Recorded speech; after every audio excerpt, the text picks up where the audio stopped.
الدكتور أشرف صبحي بيقول إحنا مش بنبدأ من الصفر علشان عندنا تاريخ حلو. بس يا دكتور هو التاريخ ده لسه شغال ولا قفل من 2010؟ مش بنبدأ من مرحلة لسه بنبدأ، لكن هي تراكميا على مراحل كبيرة موجودة، سواء في قيادة مصر للمستوى الأفريقي للفوز 7 مرات 7 نجوم. اسمح لي يا دكتور أقول لك الحقيقة، احنا محتاجين نبدأ من تحت الصفر، وانا هنا بقول رأيي واتناقش معايا يا صديقي في التعليقات وقول لي رأيك برضو. حضرتك عندك حق يا دكتور، احنا فعلا عندنا تاريخ كبير جدا في افريقيا، ولكن التاريخ ده انتهى سنة 2010 مع الجيل الذهبي. وارجع شوف حضرتك الدوري والملاعب والكواليتي والبطولات اللي شاركنا فيهم والمنتخبات كلها. وارجع واكد لحضرتك يا دكتور، يؤسفني ان اقول لك احنا محتاجين نبدأ من تحت الصفر مش من الصفر. المالك الرسمي لكلمة وبراند كرة مصرية والاتحاد في أي رياضة، ده حكم القوانين الدولية والمواثيق الدولية والقانون الرياضة المصري.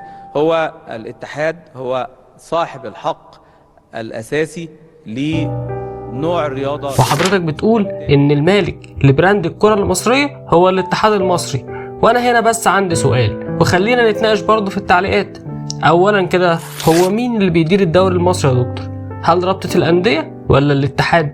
وحضرتك بتقول المالك هو الاتحاد، أصبح إن اللي بيدير هو الاتحاد اللي تحته الرابطة. العلاقة اللي هتكون موجودة ما بين اتحاد الكرة وتنظيم الدوري من خلال الرابطة، لوائح بتحدد العمل بشكل كبير جدا. كمان قواعد الاهتمام بالناشئين، قواعد الاهتمام بانتقاء المواهب، اللي كمان احنا بندعم هذا الموضوع. لان لو حضرتك ما تعرفش ان الاتنين بيطلعوا قرارات عكس بعض.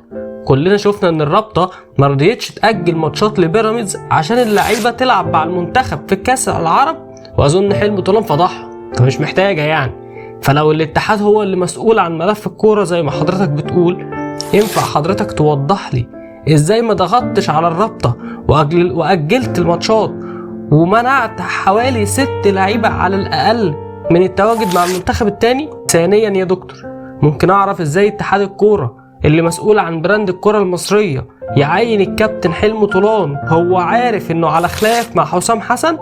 والحجة ايه؟ علشان ما ينفعش نجيب مدير فني يلعب 3 شهور بس. ده مش تقليل من كابتن حلمي طولان خالص، كلنا عارفين قيمة كابتن حلمي طولان وانه مدرب كبير جدا، ولكن بس انا عايز حضرتك يا دكتور تقنعني ازاي معين المدرب التاني لمنتخب مصر وهو على خلاف كبير مع مدرب المنتخب الاول، وشايف حضرتك ان ده تخطيط.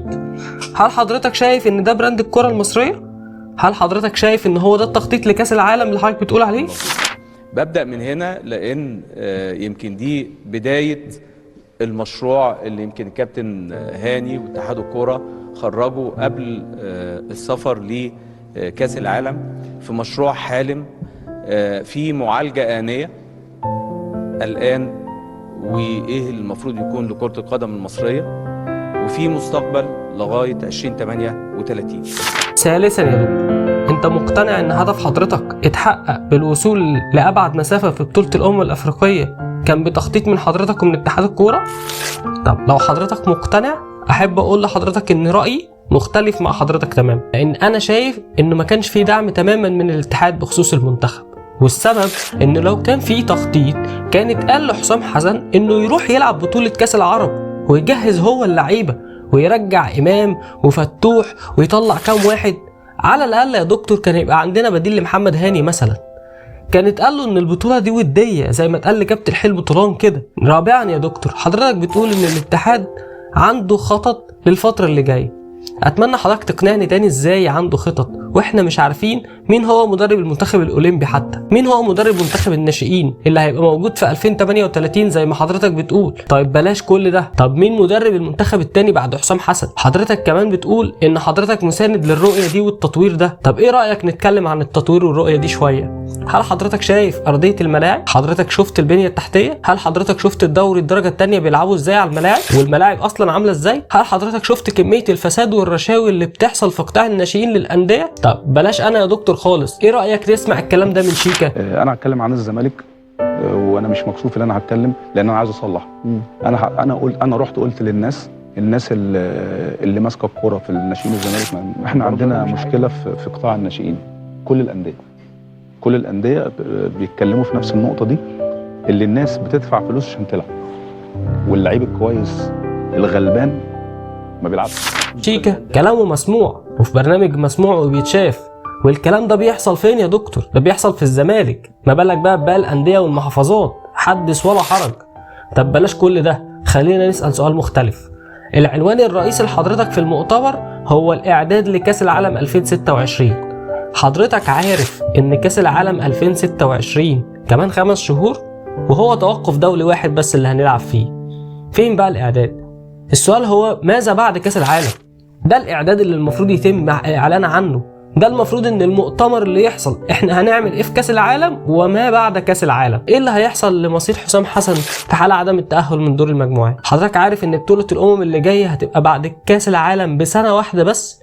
فلو كابتن حسام ربنا ما وفقهوش في كاس العالم اللي جاي، هل هندور على مدير فني يمسك سنة ونعيد بقى الدايرة من اولها؟ طيب فين المدير الفني اللي حضرتك بتأهله علشان لما حسام حسن يمشي؟ وتعالى ندي مثال بالمغرب مثلا، اهي خسرانه لسه نهائي وفي كلام ان وليد الركراكي هيمشي، بس المغرب عندها بدل الركراكي عندها طارق السكتيوي، عندها جمال سلامي. يعني ببساطه المغرب عندها بديل واتنين. المغرب عندها قدره انها تجيب مدرب اجنبي عالمي، وده لانها اصلا عندها مشروع وعندها لعيبه وعندها بنيه تحتيه، مش لسه هتبدا، مش لسه بتقول 2038 يا راجل. ده انت كيروش لما جه ماسك المنتخب وطلع وقال انا مش لاقي لعيبه للمنتخب، عمل كل حاجه ممكن تتعمل عشان يطلع محمد عبد المنعم وعمر مرموش. انت متخيل احنا فين؟ ومعلش قبل ما نكمل تصريحات الدكتور اشرف صبحي، عايز اسال كابتن هنا ابو ريده سؤال بس. حضرتك بتشيد بكابتن حسام حسن وبالاداء وانه لعب 26 لعيب من اصل 28 وانه وصل للنهائي، مش عارف ايه تدخل حضرتك في انه لعب 26، بس تمام. هل ده هيكون تصريح حضرتك لو ما كناش اتأهلنا؟ ولا كنت هتفعل البند اللي موجود في العقد وكان هيمشي؟ عمرك شفت مدرب بيتكتب في عقده انت لو ما صعدتش نص نهائي هنمشيك؟ طب عملت ايه كاتحاد علشان الراجل ده يحس انك في ظهره؟ رحتوا جبتوا له كابتن حلمي طولان اللي معاه خلاف كبير جدا ومش بيكلموا بعض اصلا، ولما الراجل اتجاهل كل ده واشتغل وعمل المستحيل وعمل اداء بطولي مع اللعيبه بتاعته وصعد، عاملين مؤتمر صحفي بتقول اصل احنا عندنا خطط لمستقبل الكره المصريه. انا عن نفسي مش هعلق اكتر من كده، وهسيب السؤال لحضراتكم في التعليق. اكيد ده هيشمل رعايه الانديه الشعبيه والاهليه اللي موجوده حتى لو في ابعاد اقتصاديه. مثلا يا دكتور بخصوص المسانده للانديه الشعبيه، هو حضرتك فكرت في مساندة الاسماعيلي امتى؟ بعد كام سنه؟ ليه حضرتك ما بصيتش للاسماعيلي اول ما وقع؟ لو حضرتك ما تعرفش يا دكتور، احنا لغينا الهبوط السنه اللي فاتت في الدوري بسبب ان الاسماعيلي بمكانته العريقه في مصر وافريقيا كان هيهبط للدرجه الثانيه. طب بلاش الاسماعيلي يا دكتور، تقدر تقول لي فين الترسانه؟ فين المحله؟ فين المقاولين اللي مطلعه صلاح والنني؟ فين بقى الفرق الشعبيه اللي حضرتك بتتكلم عليها؟ طب ممكن تقول لي حضرتك وفرت الدعم امتى لفريق زي الفريق المصري مثلا؟ الاتحاد؟ طب اي فرقه. طيب بلاش كل ده، خلينا نتكلم على الزمالك اهو، اكبر نادي بعد الاهلي يعتبر. حضرتك شايف الزمالك بيقع وعليه مليارات وداخل في نفق مظلم، ليه يتسحب منه الارض؟ وانا مش هدخل مع حضراتكم في نقاش ان الارض بقى لها اكتر من 25 سنه ومحدش عمل فيها حاجه، اصل المهله انتهت وكل الكلام اللي انتوا حافظينه ده. انا بس عندي سؤال، هي الموافقات اللي النادي واخدها مش من جهات حكوميه؟ ما كانش فيه يعني اي حد يطلع يقول ان الارض يا جماعه هتتسحب، ما ينفعش تاخدوا الموافقات دي؟ هل عقود الاستثمار اللي تم اتخاذها واعتمادها ما كانش كافي ان اي مسؤول حكومي من وزاره الشباب والرياضه يبلغ مسؤول الزمالك انه ما ينفعش علشان الارض هتتسحب؟ ان حد تم تبليغ دول طالبين 4 سنوات اضافيه، وهذا لم يحدث من نادي الزمالك. احنا اللي الطلب، والموافقه اللي قدام حضرتك اهي بتقول ان انا الموافقه على 4 سنوات للمنطقه الاستثماريه فقط وليس النادي. يبقى انا كنت جدير مع انتهاء المهله اللي تفضل بيها فخامه الرئيس السنتين، على نهايتها كنت هخلص جوه النادي النسبه البنائيه المطلوبه مني. لكن ما تم ابلاغه اللي للاسف النادي الزمالك طالب 4 سنوات وهذا لم يحدث. ولا حضرتك عايز تقول لي ان ما كانش عندك علم بسحب الارض من قبلها؟ لانك لو ما عندكش علم تبقى كارثه الصراحه.